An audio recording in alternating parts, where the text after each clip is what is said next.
Bonjour à toutes et à tous, soyez les bienvenus pour une toute nouvelle semaine de matinale 100% Vendée. Nous allons la passer ensemble et c'est un plaisir de vous accompagner pour 2 heures d'antenne comme chaque jour, de 7h à 9h. Et voici tout de suite le programme de cette nouvelle matinale. Dans l'actualité, nous reviendrons sur le 33e printemps du livre de Montaigu. Il vient de s'achever et vous êtes des milliers à vous être déplacés pour découvrir les auteurs. Dans ce journal, nous vous ferons vivre une séance de dédicace.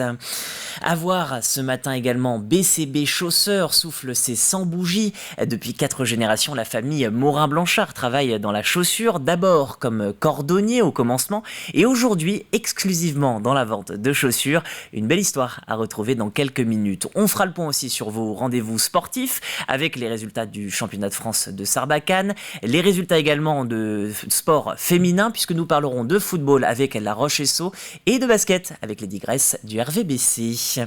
À retrouver ce matin également vos chroniques, le plus info avec l'aménagement du littoral à Britilleul-sur-Mer. L'accès à la plage des Dunes 1 a été complètement reconfiguré et nous vous ferons découvrir les principaux changements.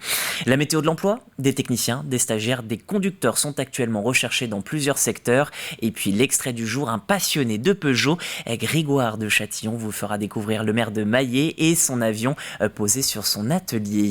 Enfin, l'invité pour cette nouvelle matinale. Alors nous le recevions il y a quelques instants, cet invité. Ce matin, nous parlions des 3e rencontres du tourisme dans le bocage vendéen. Quels sont les sites dans ce territoire du nord-est du département? Comment fonctionne Vendée-Vallée et donc Vendée-Bocage, puisque c'est la même structure? Comment concurrencer enfin la façade atlantique et l'attrait de la plage? Toutes ces réponses à ces questions, vous les aurez en retrouvant notre invité de la matinale, Stéphanie Ducept. L'interview est à retrouver sur notre site internet tvvendée.fr. Vous savez désormais tout ce qu'il faut savoir sur votre matinée ensemble. Mais avant de passer au journal, on s'arrête un instant sur la météo. Le temps pour cette première journée de la semaine, du soleil, des nuages, mais pas de pluie à signaler après un week-end bien maussade dans le département. Les températures au lever du jour de 7 à 9 degrés, 8 en moyenne à l'intérieur des terres, 9 sur la côte vendéenne. Dans l'après-midi, le temps se maintient avec toujours cette alternance entre grisaille et rayons du soleil. Côté température, 12 degrés dans le département, 13 sur la façade atlantique. On passe à vos marées maintenant. Un coup d'œil sur les plages aujourd'hui. À noter que les coefficients baissent en ce moment. Gare aux mortes eaux. Coefficient attendu de 63 puis 54 pour les marées hautes de 8h45 et 20h52 pour la marée basse aujourd'hui. Rendez-vous au bord de l'eau à 15h28. Et enfin, on achève ce point info avec vos marchés. 4 rendez-vous en ce lundi matin. C'est le jour le moins fourni de la semaine. Noirmoutier-en-l'Île, les Sables d'Olonne, Benay et Jars-sur-Mer. Alors à Jars, c'est ouvert depuis 8h. Le marché va vous accompagner jusqu'à 13h, place des Ormeaux, où vous retrouverez une quinzaine d'exposants et notamment bien sûr de l'alimentaire. Il y aura des fruits, des légumes, mais aussi une fromagerie. Voilà pour ce que vous pouviez retrouver et les infos pratiques. À savoir que le soleil va nous accompagner jusqu'à 20h24. Bien sûr, parfois, il y aura quelques nuages, mais il sera avec nous pour cette belle journée. Pas de pluie au programme, c'est la bonne nouvelle du jour. Maintenant que nous savons tout ça, je vous propose qu'on passe ensemble vers le journal d'actualité.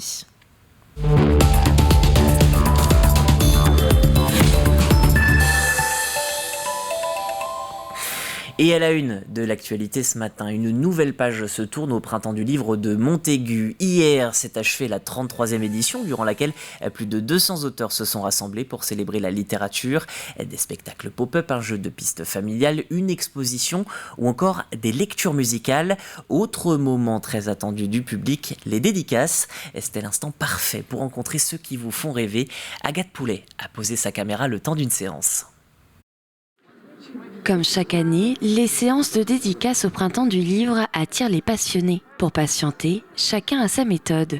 Le livre, un petit peu, faut attendre, faut patienter, faut être patient. On discute avec les personnes de devant, les personnes de derrière et ça permet d'échanger aussi sur les livres. J'ai fait des rencontres sympas. Je suis très patiente de nature, donc quand j'ai un objectif, je vais jusqu'à l'objectif. Ça m'est arrivé d'attendre 1h30 l'année dernière.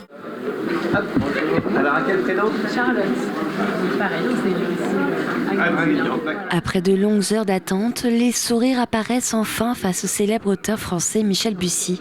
Échanges, dédicaces personnalisées, photos, lecteurs et auteurs profitent de cette rencontre humaine. Ils ont une sorte de complicité quand même avec ces livres-là, donc ça permet d'en discuter. C'est du bonheur. Et ce que j'écris, c'est aussi pour les gens que j'ai vus et qui me lisent, et ça donne aussi un sens à ce qu'on fait. À côté, les fans de Virginie Grimaldi attendent aussi leur tour depuis plus d'1 heure. Au-delà de la dédicace, la rencontre et le partage avec l'auteur est essentiel pour ses lectrices. C'était un moment d'émotion. Je ne pensais pas que j'aurais craqué, mais si, elle est tellement gentille, adorable que voilà, les larmes ont coulé un petit peu. Pour moi, c'est vraiment important de rencontrer les personnes qui sont derrière les livres, des moments d'échange. En fait, ça permet d'aller au-delà de la lecture. C'était très important pour moi de rencontrer Virginie aujourd'hui, car Virginie a changé ma vie. Grâce au livre de Virginie, j'ai pu sentir un partage, quelqu'un qui avait déjà vécu ça en fait. Du coup, je suis super contente d'avoir pu la rencontrer. Pour assurer le bon déroulement des rencontres, des agents de sécurité sont présents pour gérer les files d'attente. Certains auteurs sont même délocalisés afin d'avoir plus d'espace. Les organisateurs du Printemps du Livre ont mis en place une distribution de tickets limités pour assurer la dédicace des lecteurs. On arrive à savoir aujourd'hui qu'un auteur peut signer 40 livres sur 2 heures ou 50 ou que 30 parce qu'il discute un peu plus. Une fois que les tickets sont distribués, malheureusement, on passe au créneau d'après l'après-midi ou alors c'est plus possible. Des rencontres qui resteront marquées sur le papier. Chaque année, le Printemps du Livre rassemble plus de 35 000 visiteurs et 200 auteurs. Économie. Ce vendredi 24 mars, l'agence d'attractivité Vendée Grand Sud a organisé son tout premier salon de l'emploi et de l'emploi saisonnier. Cette structure regroupe 3 communautés de communes, Pays de Fontenay, Pays de la Châtaigneraie et Vendée-Sèvres-Autise. L'objectif, mutualiser les ressources et les forces pour renforcer le développement économique et touristique du sud Vendée. Il faut dire que dans ce territoire, de nombreux secteurs peinent à recruter, alors ce salon est le bienvenu pour faire se rencontrer demandeurs et employeurs. Alors le marché de l'emploi sur le territoire est très dynamique sur la zone de Fontenay. On voit bien qu'aujourd'hui on a des entreprises qui s'installent, des besoins de recrutement. On a une baisse du nombre de demandeurs d'emploi constante depuis déjà plus d'1 an. Et donc un marché extrêmement dynamique et porteur. Donc notre enjeu c'est d'aider les entreprises à recruter, de leur proposer le plus de profils possible et puis d'accélérer les rencontres entre les entreprises et les demandeurs d'emploi. Ce qui est l'objet de ce salon aujourd'hui. Autre rendez-vous, ce dimanche 2 avril, 268 Vendéens tenteront de devenir meilleurs apprentis départemental. Ce sera à Chaland, 37 métiers sont représentés et aucun classement n'est établi. Pour être éligible à une médaille, il suffit d'obtenir un 12 sur 20 pour le bronze, un 14 pour l'argent et un 16 sur 20 pour l'or. 24 épreuves se dérouleront en public pour faire découvrir les professions. C'est le cas des esthéticiens, des coiffeurs, des pâtissiers ou encore des fleuristes. Il est important de montrer que des jeunes qui ont choisi ces métiers manuels sont capables non seulement d'un travail, mais aussi d'un travail de qualité.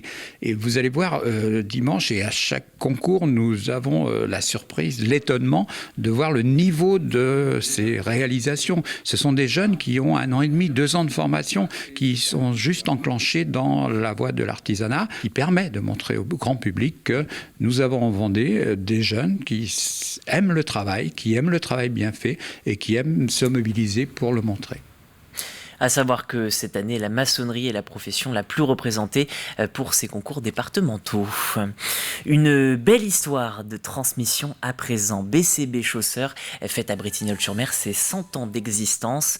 Fondée en 1923, la cordonnerie familiale a traversé 4 générations avant de devenir aujourd'hui exclusivement un magasin de chaussures.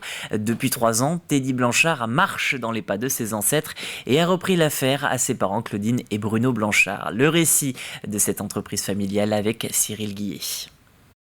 C'est là où a été fondé le premier magasin, où mon grand-père et ma grand-mère ont commencé en 1923. C'est donc ici, au 14 rue de l'Aubrais, que l'aventure familiale a débuté. La rue, c'est mes origines, du côté maternel. Et voilà, c'est une fierté. Et c'est quand même grâce à mon grand-père, à ma grand-mère, à mon oncle, si j'ai pu partir sur ce métier. C'était pas du tout ma vocation au départ, j'étais dans les voitures. À l'époque, le quartier est commerçant et la boutique propose bien plus que des services de cordonnerie. Il avait une petite buvette et pour l'anecdote, il avait aussi 3 rangs de boules. Donc c'était un endroit très très convivial. Il avait aussi une petite cave, ils avaient 2 vignes. Ils prenaient le temps de vivre, pas comme maintenant. En 1950, Alain, le fils d'Eugène Morin, s'associe avec son père avant de reprendre l'affaire en 1960. À cette époque, la vente de chaussures vient s'ajouter à la cordonnerie. Et en 1976, le magasin déménage pour s'installer près de l'église. Mon oncle voulait ouvrir absolument le 1er juillet. Et on est venu avec un tracteur, avec un cousin et une remorque. Et à l'époque, avec mon cousin, on aidait à mettre les chaussures pour la veille de l'ouverture pour qu'il ouvre le 1er juillet. Et je ne pensais pas à l'époque, en 1976, que quelques années plus tard, je serais venu travailler avec lui et j'aurais repris cette affaire. En 1990, Bruno Blanchard, le petit-fils de Gênes, reprend le flambeau dans ce même lieu. Le magasin déménagera une dernière fois en 2012 au 7 place des Halles. Mais l'aventure ne s'arrêtera pas là. En 2020, le fils de Bruno et sa compagne Marion prennent la relève au titre de la 4e génération. Il y a de l'émotion et une grande fierté aussi. Fier d'avoir repris, c'est vrai, 30 ans jour pour jour, en plus de ça, derrière Bruno et Claudine, le 3 mars 2020. On n'a pas envie de décevoir, forcément. Tout le monde, toutes les générations, c'est si on donnait au maximum. Donc forcément, il y a une pression, mais je dirais que c'est une bonne pression. Et pour Bruno et sa femme Claudine, cette passation était pour le moins inespérée. Ça touche au cœur, tout simplement. Ça fait plaisir. Et puis je pense à mes ancêtres. Ils doivent être très heureux. S'ils pouvaient voir ça, ils seraient très très fiers. C'est avec beaucoup d'émotion que Bruno voit évoluer son fils et sa belle-fille dans l'univers de la chaussure. Mais dans un coin de sa tête, la 5e génération n'est sans doute pas très loin.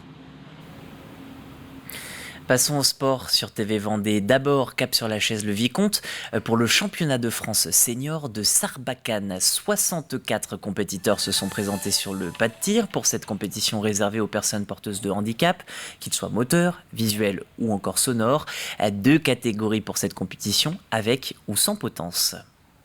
On est parti sur 64 joueurs qui sont sur 2 disciplines, les potences, ceux qui sont en fait des personnes atteintes jusqu'aux membres supérieurs et qui ne peuvent pas tenir eux-mêmes leur sarbacane, et sans potence, donc ceux qui ont quasiment toute leur capacité de maintien au niveau des bras.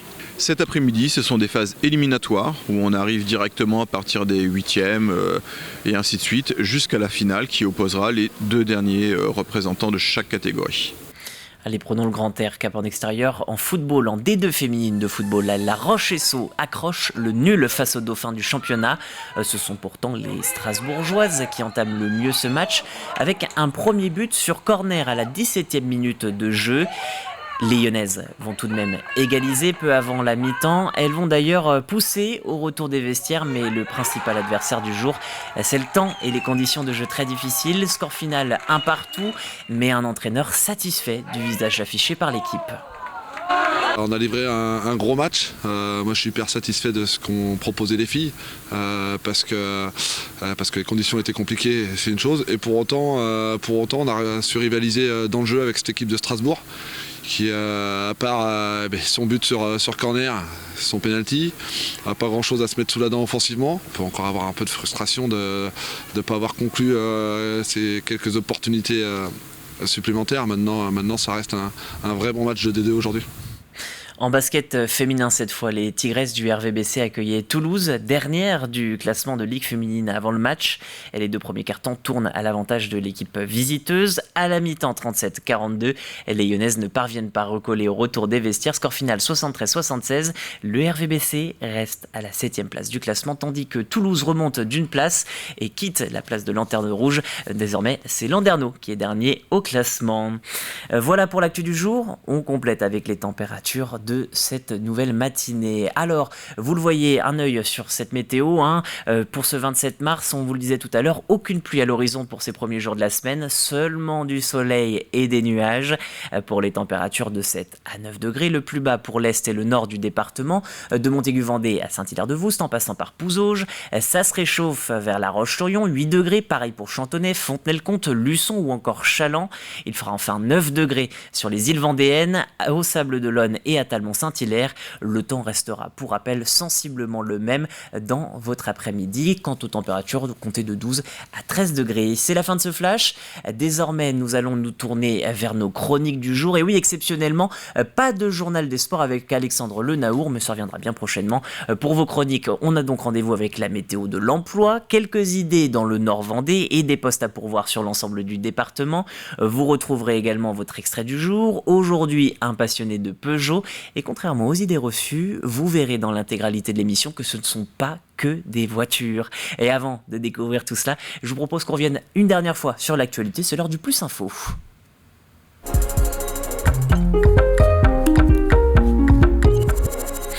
Et pour ce nouveau Plus Info, cap sur Bretignolles-sur-Mer, l'accès à la plage des Dunes 1 a été complètement reconfiguré. L'accès est désormais plus pratique et surtout il intègre les activités estivales, que ce soit la restauration, les écoles de surf ou encore de kitesurf, bref, tout ce qu'il faut pour attirer les touristes et respecter la nature en même temps. Regardez ce Plus Info.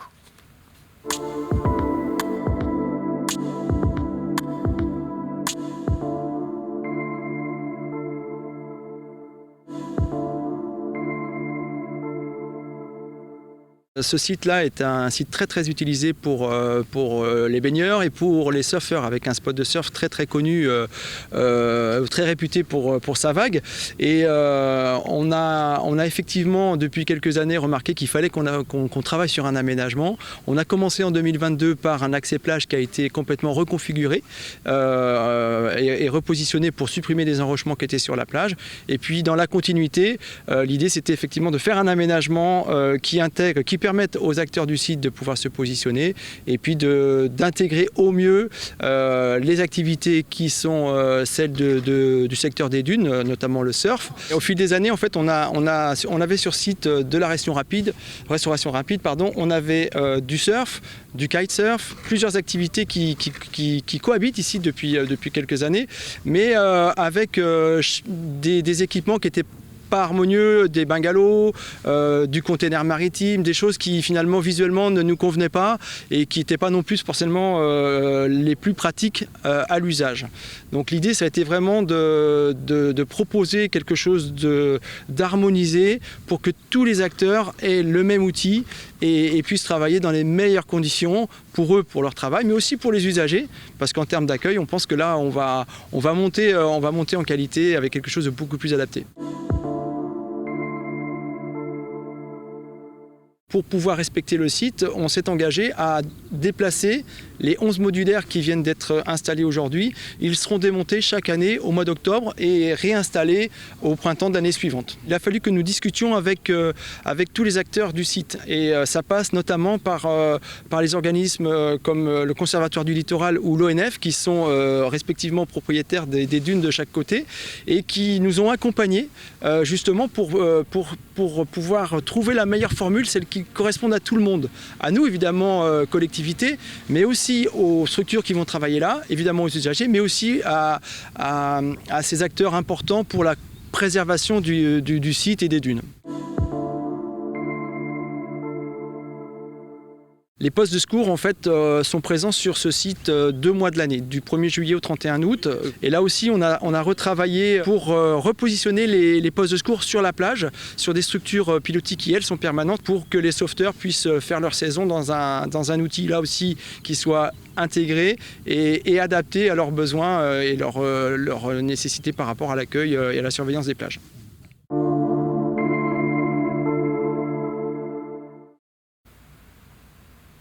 Et vous l'entendiez à l'instant, à savoir que les différents modulables ont été pensés et conçus pour être démontés à chaque fin de saison. Au mois d'octobre, ils ne seront donc plus sur les plages et reviendront au beau jour. Une manière de préserver les lieux et permettre à la faune sauvage de s'épanouir tranquillement. Voilà pour le Plus Info, passons ensemble à l'emploi.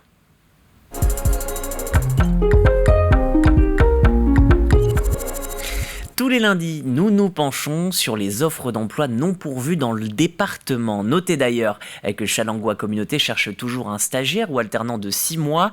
L'entreprise Hervouet est de son côté confrontée à la pénurie de conducteurs. Dans la région, sachez qu'on recherche 1000 personnes pour cette profession. Hervouet qui souhaite également employer des mécaniciens. Les précisions de ces annonces et d'autres encore dans votre chronique emploi, c'est tout de suite. À Sainte-Gemme-la-Plaine, l'entreprise Jarny recrute un technicien ou une technicienne SAV en CDI. Vous devez avoir au minimum un BEP CAP maintenance matériel agricole et ou une expérience de minimum 2 ans en tant que mécanicien matériel agricole. Rémunération selon le profil, horaire de journée plus astreinte. À Saint-André-Gouldois, l'entreprise Cosinus Elec recrute un technicien IRVE en CDI. Vous devez être issu d'une formation technique en électricité. Dans l'idéal, vous avez une première expérience sur les chantiers, vous êtes organisé, autonome et vous avez un bon relationnel. Un temps de formation est possible avant d'intégrer le poste. Vous voulez participer à la mobilité verte? Alors postulez. L'entreprise Hervoué à Montaigu-Vendée recherche un conducteur de car en CDI, temps partiel et temps complet. Vous travaillerez dans le secteur de Montaigu et ses alentours. Que vous soyez en possession du permis D, transport en commun, ou pas encore, l'entreprise sera présente pour vous accompagner tout au long de votre intégration, avec possibilité de formation financée. Vous devez être autonome, ponctuel, et vous démarquer par vos capacités relationnelles. À Saint-André-Gouldois, l'entreprise Cosinus Elec recherche un électricien secteur industriel et tertiaire pour un CDI. Vous devez être issu d'une formation technique en électricité. Idéalement, vous avez une première expérience sur les chantiers. Vous devez également être organisé, autonome et aimer le travail en équipe. Enfin, vous avez le permis B et les habilitations électriques et nacelles à jour seraient un plus. À Montaigu-Vendée, l'entreprise Hervoué recherche un mécanicien autocar en CDI. Vous devez être issu d'une formation de CAP BEP à Bac+2, spécialisation mécanique poids lourd, et vous justifiez d'une première expérience réussie d'au minimum 2 ans. Vous devez disposer de bonnes connaissances en mécanique, électrotechnique, hydraulique, automatisme, et vous avez une appétence particulière pour la mécanique de transport en commun. À Chantonnay, l'entreprise Robin Technologies recherche un tourneur-fraiseur en CDI. Pour ce poste, vous devez justifier d'une expérience d'au moins 3 ans en réglage et usinage. Vous maîtrisez la lecture de plans et vous savez utiliser les outils et instruments de mécanique et de métrologie. À votre arrivée, vous serez entouré d'une équipe qualifiée qui saura vous accompagner dans votre prise de poste. Et si vous ne trouvez pas un métier qui vous intéresse, vous pouvez aussi vous rendre sur le site lavendéerecrute.fr. Sur place, plus de 27 000 opportunités à pourvoir, peut-être une piste pour vous. Voilà pour la chronique sur les emplois en Vendée. Je vous propose qu'ensemble, on passe à votre extrait du jour.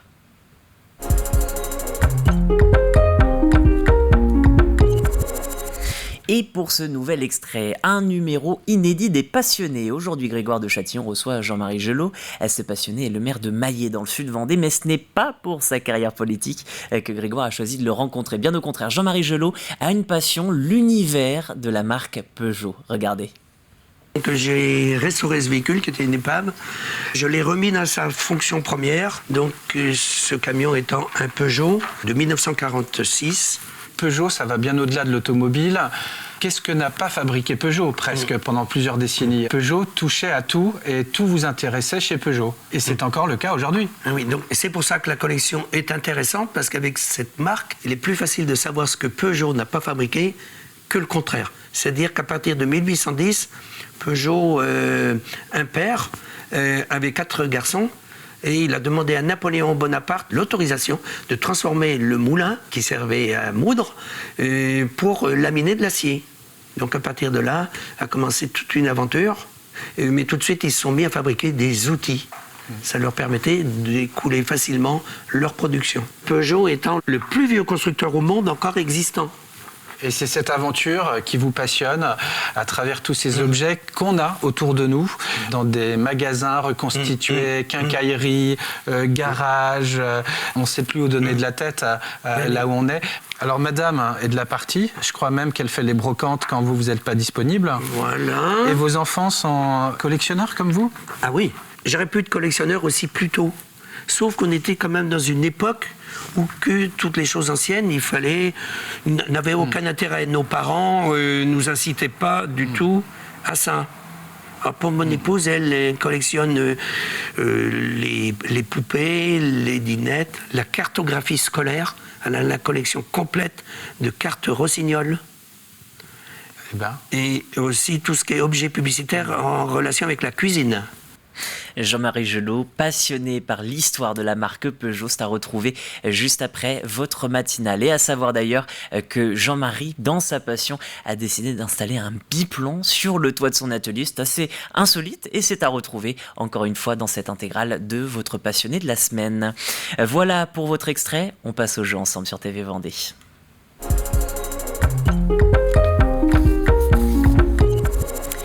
Et qui dit nouvelle semaine dit nouvelle question. Comment s'appelle ce groupe de supporters de football? Vous les avez découverts dans un sujet d'Alix Lanos sur TV Vendée. C'était la semaine dernière. Vous pouvez toujours le retrouver en replay sur notre site internet. Puisque si je vous dis, tout simplement, ça vous permettra d'avoir la réponse à cette question. Comment s'appelle ce groupe de supporters de football?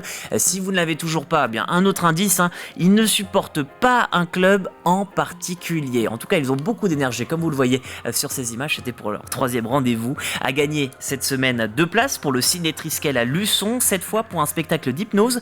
Ce sera le 22 avril à 20h30. Voilà qui vient conclure cette matinale. Je vous remercie de l'avoir suivi. On se retrouve dès demain à 7h. En tout cas, je vous souhaite de passer une excellente journée en Vendée. Au revoir et à bientôt.